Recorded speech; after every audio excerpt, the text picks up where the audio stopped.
말씀을 정리하겠습니다. 로마서를 쭉 보면서 앞장하고 연결해서 좀 욕심이 많이 생기지만 아직 큐티 5분 정리하는 시간이니까 9장을 항상 중간 부분을 잘라서 하는 뒤편을 묵상할 때는 문당 부분과 내용 정리를 하고 앞에 했던 앞부분하고 연결해서 전체 뜻을 정리하는 그런 습관을 꼭 가지시기 바라고, 성경은 반드시 장별로 성경 메시지를 정리하고 뜻을 정리하는 습관을 가지시기 바라겠습니다. 9장 1절부터 5절까지를 한 단락으로 보는데 3절이 키워드라고 볼 수 있습니다. 3절 같이 크게 읽겠습니다. 시작. 자, 우리 학생들도 성경 펴고 다시 크게 시작.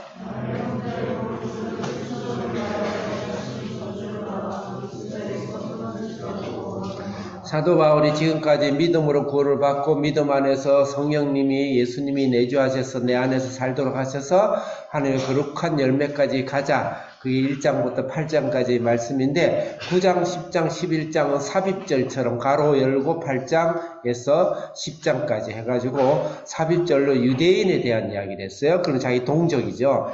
그러면서 너무너무 가슴이 아프고 나는 차라리 예수님께 저주를 받아 끊어질지라도 너희들을 사랑한다, 이런 자기 심정의 고백을 했어요. 어쨌든 저는 개인적으로 동의는 안 돼요.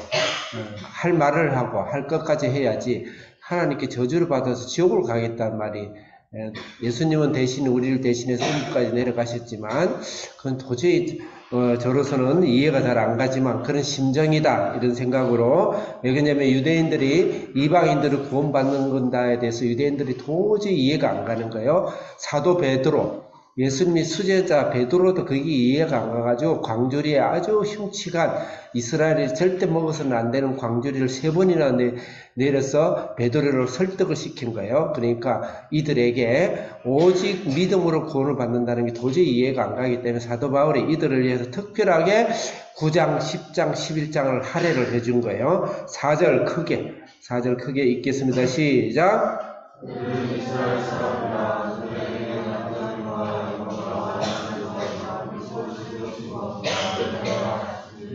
크게 읽어야 빨리 마치는 거예요.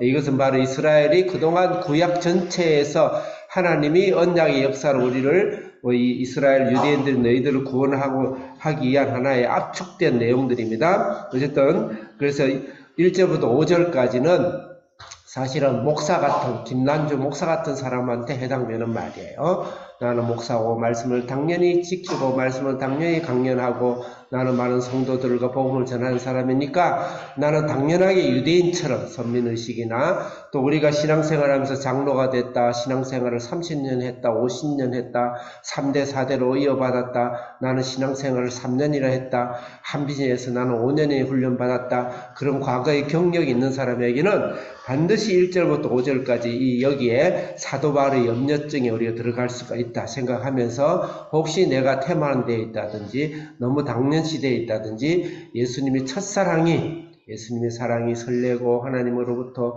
울고 하나님 때문에 기뻐하고 하나님 때 아파하고 내 전 인생을 흔들 수 있는 그런 사람이 아니라면 오늘 이 말씀에서 우리는 좀 반성을 하고 하나님 앞에 엎드려야 되겠다. 그렇고 6절부터 이제 13절까지 그 다음 단락인데, 하나님께서는 절대의 약속의 하나님의 약속으로 하나님의 자녀를 우리를 삼아 주셨다, 그 말이 행위가 아니다.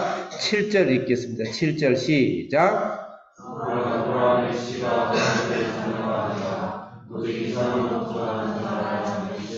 아브라함이 이삭의 독자, 100년 만에 난 독자를 뭐라고 이야기하고 있냐면 8절 읽겠습니다. 시작.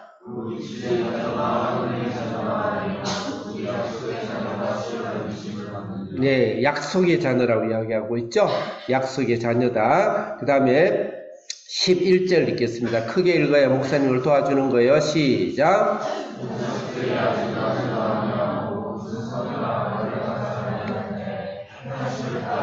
자, 거기까지 택하셨다 그랬어. 그래서 여기서 신학자들이 택했다 또는 예정했다, 이 예정론을 이야기를 많이 하는데 맞습니다. 하나님께서는 이삭을 아브라함이 7명의 아들인데 노래도 있어요. 7명의 아들인데 그 중에 왜 이삭을 기다리고 이삭까지 그렇게 이삭을 특별하게 사랑했을까? 그 생각하면 인간적으로는 평등하지 않죠. 그렇지만 하나님의 그 크신 하나님의 뜻은 다 이해할 수가 없어요. 이삭을 택하셨다. 13절 읽겠습니다. 시작.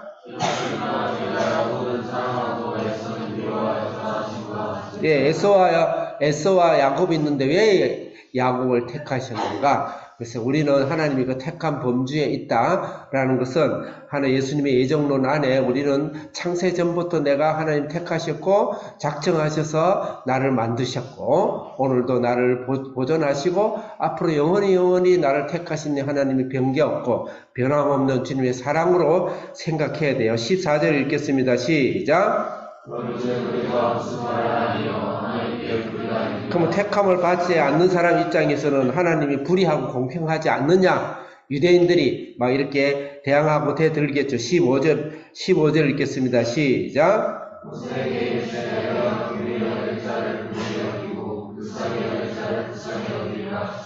네, 그 다음에 17절 읽겠습니다. 17절 시작.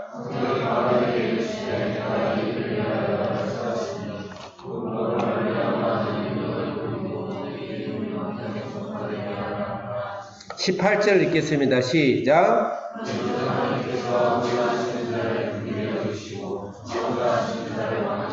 18절에 긍휼히 여기고자 하는 것은 모세고 강팍하게 하는 것은 바로예요. 바로를 통해서 모세가 출애굽할 수 있도록 바로를 강팍하게 해가지고 사용하셨죠. 바로는 사실은 저주의 대표자고 모세는 하나님의 은혜를 입은 자의 대표자요. 그러니까 그렇다 해서 내가 불의하냐? 하나님 공평치 아니하냐? 그렇지 않다라는 것을 19절 이하로 이야기하는 거예요. 22절 읽겠습니다. 22절 시작.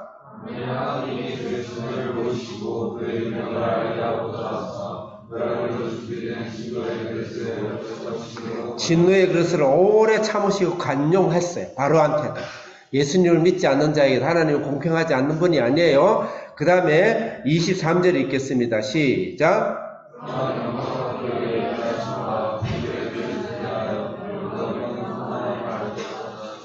중요한 건 하나님이 우리를 예정하시고 누구는 구원받고 누구는 구원받지 못했다는 예정론이 있지만 그 예정론 안에는 통전적으로 작은 원으로 나의 자유인격적인 의지, 인격이 들어가 있어요. 그래서 내가 하나님의 사랑을 받아들이지 못하면 그는 바로처럼 되는 것이고 하나님의 어마어마한 사랑을 받아들인 자는 바로 모세처럼 되어지는 것이다. 그 말씀을 하는 거예요. 24절 마지막으로 읽겠습니다. 시작.